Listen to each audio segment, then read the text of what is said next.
Vamos a estudiar 1 Corintios 7. En este capítulo Pablo dedica tiempo para contestar aspectos que le han preguntado los corintios por escrito. Por causa del Evangelio había quienes tenían la idea de separarse de su cónyuge no convertido. No sabían si era correcto o no continuar con su pareja quien no quiso unirse al Evangelio. Al responder a esta cuestión, Pablo tenía en mente que el tiempo es corto, que Jesús ya estaba a las puertas y que lo mejor es que cada uno quedara en el estado en que estaba.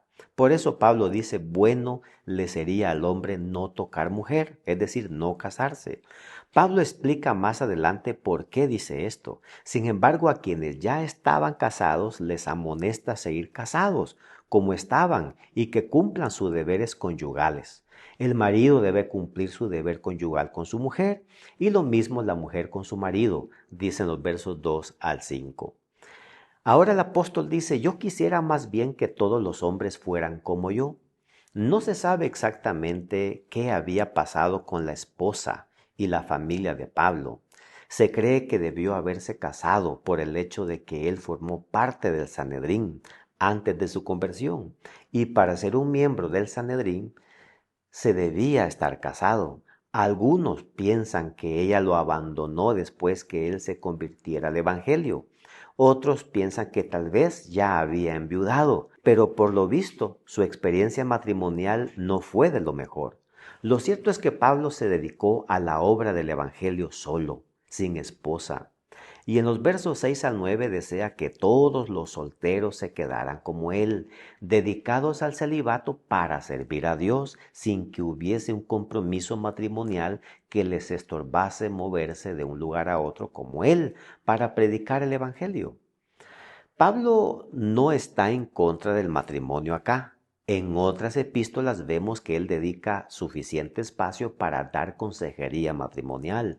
Lo que sucede es que el tiempo apremia y la obra debe avanzar, y conducirse solo era más fácil que con familia, especialmente en aquella época.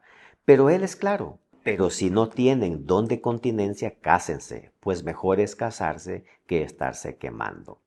En los versos 10 al 16, Pablo aconseja a los casados que sigan casados, pero si el no creyente abandona al creyente, su consejo es que se quede solo o sola. Todo cristiano que queda solo, ya sea porque su cónyuge lo abandona o porque ha fallecido, tiene opción de nuevas nupcias y no comete pecado.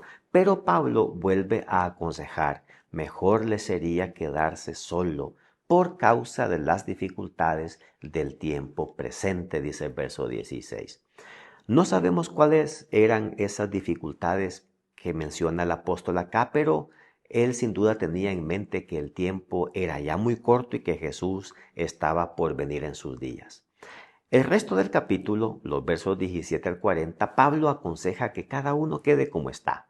Explica que por causa de la situación del mundo, lo mejor es quedarse soltero, pero con el fin de dedicarse exclusivamente al Señor. Notemos que al casado le pide quedarse casado, al viudo a quedarse viudo, a quien lo abandonó un cónyuge incrédulo a que se quede solo, al soltero quedarse soltero, a la virgen quedarse virgen, pero todo con el fin de aportar algo al Evangelio.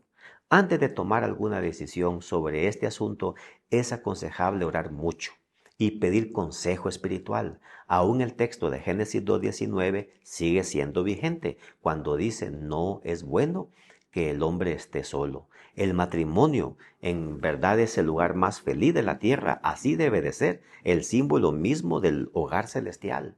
Mientras llevan las responsabilidades matrimoniales, el hombre y la mujer en el hogar, y vincula sus intereses con Jesucristo, apoyándose en su brazo y en la seguridad de sus promesas, ambos esposos pueden compartir en esta unión una felicidad que los ángeles de Dios siempre elogiarán.